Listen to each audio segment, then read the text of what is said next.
we got a lot to talk about today. There's a lot of movement going on in the Trump campaign, in the Republican Party, um, and just so many things happening with this election. Um, so Trump had a pretty good week, I would say.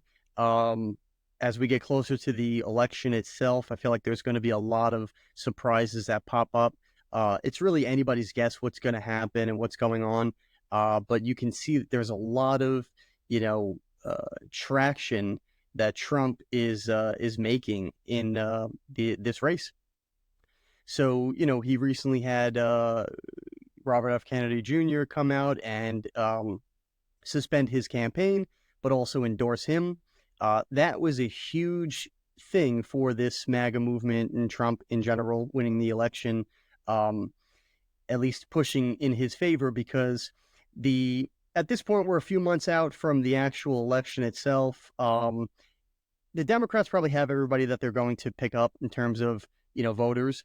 I'd say the same thing for the Republicans as well. You pretty much have your base. I mean, after the Trump assassination attempt, anybody who was undecided or was a Republican maybe their whole life, but just didn't like Trump, like those never Trumpers, you got who you were going to get from there. But the only portion of society that was really still up for grabs was the independents, the people who just don't go with either party. They vote on the person, and maybe they just didn't like these two people at this time. People who are undecided, or maybe people who are one issue voters, and these two candidates did not express interest in their one issue that they vote on. But at this point, a lot of those people were giving their vote to, RFK Jr. So it was a big deal to see who he would side with because, he did something really cool. He did something really great for this country by running, especially as an independent. He gained more traction, I think, than any independent candidate had ever done in this country. At least, within the modern day of the 1900s and 2000s, definitely, because it's been a two-party system for so long. And we've all just become accustomed to this, even though it's not right. It's not what the founders had intended, especially in Washington. He was against it. But, he did something where he gained a lot of traction as an independent. And he really made a lot of headway for us breaking up this two-party system. He showed that it could be done, that you could, make a dent in this whole process of where, you give the people two candidates, pick one from the red team or the blue team. He broke that up. He really made a lot of progress by running as an independent. And I think there'll be more of that in the future going forward. There'll definitely be more people running as independents because they see that he sort of paved the way that it can be done. He didn't really gain enough traction to where it made a huge difference. They wouldn't let him on several ballots throughout the country. I think New York State was one of them because he didn't have enough of a percentage for them to consider him an actual candidate. And he has since suspended his campaign, but I think, is still remaining on some of the ballots in some of the states. But he made a lot of progress. And him choosing to back one of these people in this race is a huge plus for whoever gets his endorsement, because that voter block, the independents in the middle, especially the undecided ones that are, still haven't made a decision this close to the election, a lot of them were giving him their vote. And now that he pulled out of the race, or at least suspended his campaign, I think he'll still be on the ballots in some states, and you could still vote him in if you wanted to, or maybe even write him in. But he endorsing Trump is huge for the Trump, party, for the campaign, because now they're going to have the opportunity to pick up a lot of those independent voters that wanted Bobby Kennedy, but didn't really want Trump, didn't really want Kamala. But now that their guy, is backing Trump, they can say, you know what? If my guy, who I was willing to vote for, or maybe even monetarily invested in by donating to his campaign, if he's backing Trump, I can trust that, and I can go with Trump too. And people don't really realize how huge that is, that he did that. I mean, it must have taken him everything that he had in him to do what he did by endorsing Trump. You got to think about it in a grander context, right? We're all people. We all have legacy. We all have tradition. We all have family, right? His father and uncle were a huge part and a huge staple in the Democrat Party. Going back to when JFK was president in the 60s, he was the face of the Democrat Party. He was the face of the Democrat Party for a long time, even after that. And he really took the nation by storm. He did. He was a big part of this country's history, and he will be going forward. But the Kennedy family is rooted in the Democrat Party. It's the old party, the way that it used to be. It's definitely a lot different than I don't even think it's recognizable to where it was back then. And I think that's part of the reason why Kennedy was finally able to do this, because he realizes, he may be leaving that party behind by endorsing Trump, even if he doesn't, switch parties. But it's not the same party anymore. So he's really not leaving it behind. It left him, or at least that's probably how he sees it. But, he left that party by not endorsing the Kamala, who's running under that party, and instead endorsing a Republican. That must have taken everything in him to do that, because you got to think about how this plays out in a man's mind. This is the party of my father. This is the party of my uncle. This is the party of the Kennedy family and the legacy for so long. So for him to do this, it really is an admirable thing. You could tell he has the country's interest in mind over his own, fame, recognition, ego, what have you. He is really making a decision that is greater than himself, so much so that his own family didn't even want him to do this. I'm pretty sure I've seen interviews where his wife was like, no, she does not want him voting Trump, and it would be, a problem in the Kennedy household. So he went against his own wife, he went against his own family to make this decision, but it's for the greater good of the country. So we'll see what happens with it, but it definitely is a big move for the Trump campaign. It's a huge step forward in the polls. You might even see several points Trump gain in the polls as they continue to collect them and do them as we get closer to the election. You may see him rise up above Kamala several points because of this.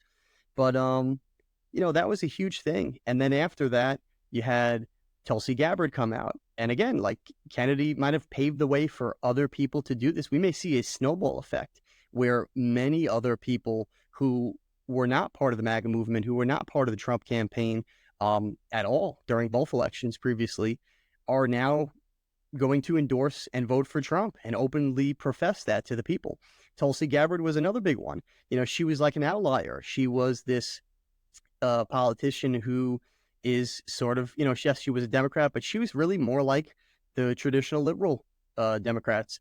And now I think she's an independent, if I'm not mistaken. But, she's another huge plus addition to the Trump campaign. She brings a lot of people who liked her style. She's also gained a lot of notoriety and fame over the years. I mean, she's done a lot of big podcasts like Joe Rogan and other, big platforms.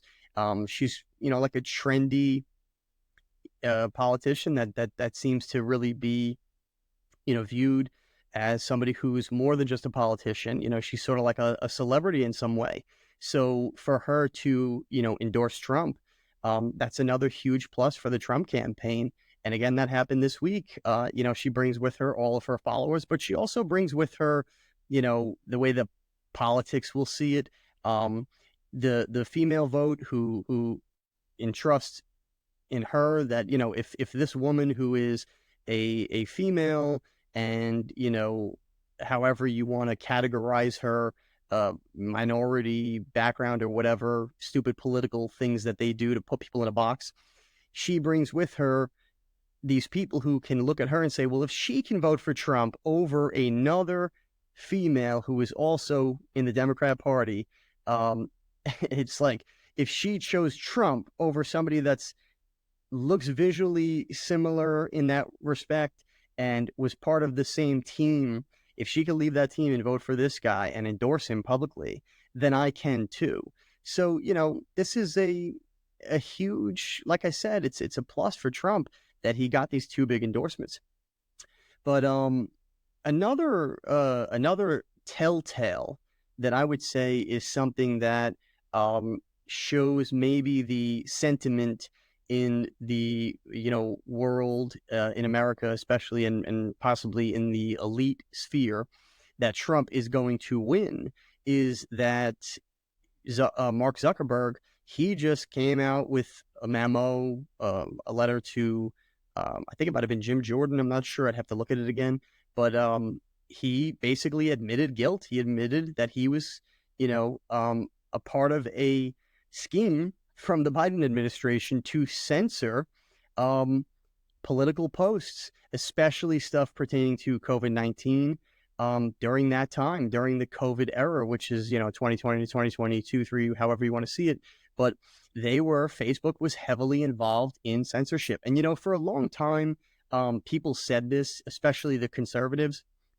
They said that, we're being shadow banned, or, we're, being not righteously censored by Facebook. It's not like, those people were putting out explicit things.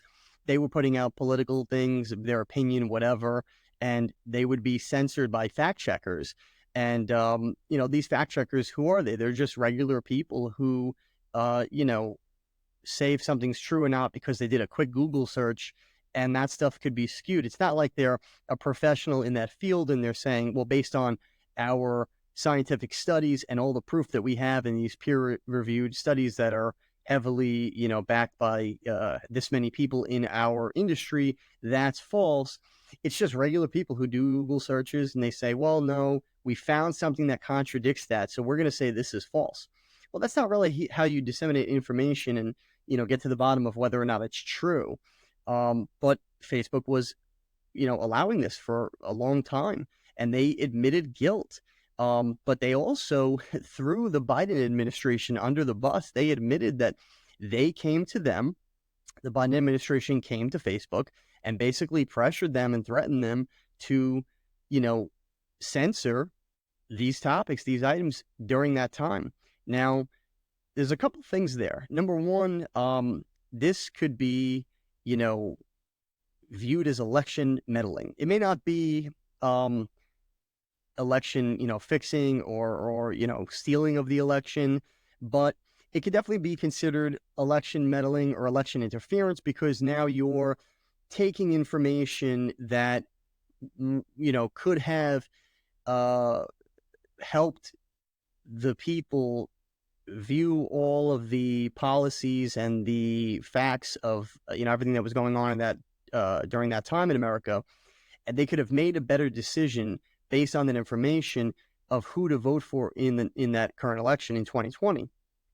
But that information was being censored, so it definitely affected and had some sort of an outcome on the election. And I think that more and more information is continuing to come out on that. But this is a huge step, because not only did he admit guilt and he finally admitted that this is what was happening when many people called him out on it, he threw the Biden administration under the bus by revealing that they were the ones that did this. They were the ones that put pressure on them. So that's already a huge problem, because now you have a political group, the Biden campaign, getting involved in business. And politicians are not allowed to interfere in business. They can regulate it, but they cannot go and extort, businesses and tell them what they can and cannot do. Just like Kamala's trying to say, oh, businesses are price gouging, like the food industry, and they're, jacking up prices, and we're going to force them to lower prices. That's actually illegal. They can't do that. That's interfering in commerce. You can't do that. What you can do is you can regulate an entire industry, but you cannot come to specific companies and say, you have to charge this much, and this is what you're going to, make the cost for this. You're not allowed to do those things. They have no jurisdiction in that regard. But they'll still do it anyway, because they're basically, doing whatever it is that they want at this point. They're totally not following the Constitution or the laws of this land. They're just kind of making up their own rules, pushing it through with whether it's executive orders or whatever, and they're just going with what they want. They're totally violating anything constitutional at this point, especially freedom of speech, which is the First Amendment in the Bill of Rights. And they clearly violated that by, forcing Facebook to censor people's speech online. But this is interesting to see, and here's why. Mark Zuckerberg, for him to do this at this time is very suspect, because it basically shows he believes, or maybe the people around him, that he's confident Trump is going to win the election. And the reason I say that is because Biden administration is still in power, right? And even if Biden is not there anymore, Kamala, who was his vice president the whole 4 years, is still in power. And now she's running for president. So you're taking a huge risk by saying that this happened and admitting guilt, and then, you know, saying that they're the guilty party, they're the ones that forced us to do this, they're complicit in this. You're basically taking a huge risk, not only with your business and legally with the law, but possibly with your life too, because those people are still in power. So they may look at this and say, oh, you sold us out, no problem, we're going to come after you now. We still have a few more months in office. So for the fact that he did this now and made it public, it's telling that he believes that the Trump administration is going to win the election, because they feel, at least this is what my take on it is, I could be wrong, he probably feels, I'm going to hedge my bet, it's a 50-50. If I admit guilt now, maybe when Trump gets in, there'll be a lesser punishment on me, and, you know, I could, you know, redeem myself slowly over the next few months, and we'll see how this plays out. But, you know, it's kind of like if you commit a crime and then you go to the police and you turn yourself in. When it gets to court, the judge will basically, you know, typically this is what they'll do, is they'll be more lenient on you in terms of the sentencing, because they say, all right, well, you did the crime, sure, you're guilty and you're going to be punished for that. But the fact that you came forward shows that you are, you know, morally conscious. You do have, you know, some level of conscience to where you're willing to admit guilt and try and, you know, do the right thing, so to speak. So we're going to give you a lesser sentence. It was going to be 5 years. It's only going to be 2 now, because you did the right thing. You came forward. You cost us less work, right? The police have to go and find the person, track them down. You know, you have to go through the whole legal process. Their lawyer has to fight your lawyer. There's a lot of taxpayer dollars involved there. So they say, you know what? You did the right thing. You cost us a lot less of time and headaches. We're going to give you a decreased sentence. It kind of feels like that. It kind of feels like Mark is saying, you know what? If I admit guilt now, I could still try and redeem myself. And when Trump gets in, maybe he'll be more lenient on us, slap us with a fine or whatever. We pay back, you know, the people who were censored, or, you know, people whose accounts we closed that were making money through Facebook. Maybe we just give them some sort of a, you know, settlement. But if not, and he gets in, he's probably going to come after us anyway, because he wants to get to the bottom of this whole 2020 election situation where he claims it's stolen. It was stolen, and we're involved in that by, you know, this whole Biden administration situation. So if we just get ahead of it now, maybe it won't be so bad when that time comes, right? It kind of feels like that. And you know what? I get it. You know, you could look at this and say, yeah, well, now you came clean, when it's, you know, it's kind of like a little too late. You already caused all the damage, and then you come clean and you're like, oh, well, if I just say I did it now, maybe whatever. But you know what? It's good, because he did it before the election. So Trump may look at that and actually, you know, see that as, thank you for doing that ahead of time, because it pushed more votes my way, because you admitted that I was right, and it gives me credibility. And that, in the eyes of the voters, credibility is very important, because if he's shown to be credible, people may say, hey, you know what? He was right this whole time. I thought he was lying or making that up about the election interference, but he was right. So you know what? Now I'm going to give him my vote. So the fact that he did this ahead of time, you know, maybe Trump will be more lenient on him if he does get in, and if he does go after them for election interference. But that's my take on that. I think that, you know, it's really telling. A lot of this stuff is very telling, that the tide just seems to be turning. It looks like a lot of people have gotten close enough to the election date where they're saying, you know what?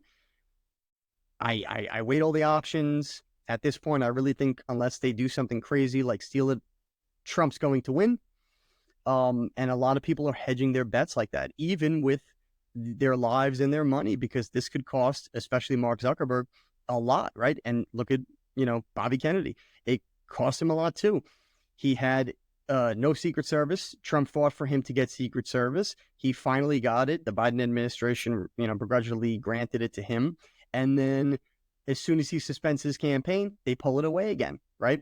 So, you're basically now you're making this man in a position where now he has probably a vendetta, because he's saying, "Oh, good, they took my only safety and security for me and my family, and Trump, they tried to actually assassinate him. So what makes me think they won't come for me? You know what? Now I'm really going to fight even harder with Trump to make sure they lose, because he, maybe wants to spite them back, or whatever. Just stand up for what's right. He's a uh, presidential.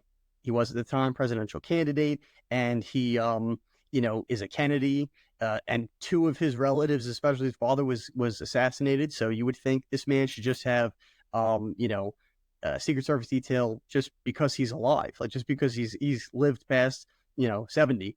Um, so you know, uh, I would say things are really heating up as we get closer to the election. I'd love to know your thoughts. Definitely comment in the comment section and let me know what you think. Let me know which way you think this is going to go. Do you agree? Do you think that, there's a lot of momentum behind Trump now, and it seems to be snowballing effect, where more and more people are probably going to get on board the quote unquote Trump train? And do you see that turning out where Trump wins? Does he win in a landslide? Does he win by tight margins? Or does he win so much of a landslide that he's able to beat the margin of error in case there is any cheating going on? So tell me what your thoughts are in the comments. But I really am, interested in what you think the outcome of this election is going to be, because things are heating up. We're getting really close now. I think we're, what is it, maybe 2 to 3 months, somewhere between there, until the election. And this is the, we're at like the seventh inning. I would say, two, let me know in the comments if you think there's going to be any October surprises. Are there going to be any things that come last minute right before the election to throw everything for a loop and change the tide? Maybe it's going in Trump's favor now, but then October surprise comes and maybe boom, it goes back to the Democrats. So let me know what you think in the comments, and we'll see you on the next one. All right, guys, I wanted to just take a moment here to promote my children's book. This is Little Boy Full of Love. And let's see, that's me on the back. And here's a little sneak peek on the inside. It's a good book. I wrote this book for my son. It's got a lot of nice, wholesome messages, life lessons that are great for children. You would be proud to read it to your kids, and you would definitely want them to, learn these life lessons, because they're things that you can take with you through life, even as an adult. Like I said, I wrote it for my son. It's stuff that I am and will continue to teach my own son, of how to conduct yourself in life. But it's a great book. It's available right now on Amazon, Walmart, Barnes and Noble, Indigo, and a lot of other online platforms. It's also available in many different bookstores throughout the country now. I think we're in 15 or 16 different states. You can see which bookstores in which states on my Instagram page. I highly recommend you get them from your local bookstore if one of those bookstores is near you, because we love to support local businesses. And, we just want to, help them out. They believed in the book and liked the book, so they're carrying it. So definitely go support them and get your copy from whatever one is closest to you. But if not, you can get it online. Amazon's probably the best way to gift it to someone, because you could ship it right from your Amazon account to that person without having to get it delivered to you and then ship it out to them. And there'll be no delivery costs, for you, especially if you have Prime, I think. But yeah, you can ship it right to them. It's available right now on Amazon, and it's on our storefront on Amazon. You can actually find that at, the name, I think, is Faith Food Freedom. The link is in all my bios. Instagram, Rumble, and YouTube all have the link for that, and it's usually in the videos that I post. You can see it in the show notes. So check it out today.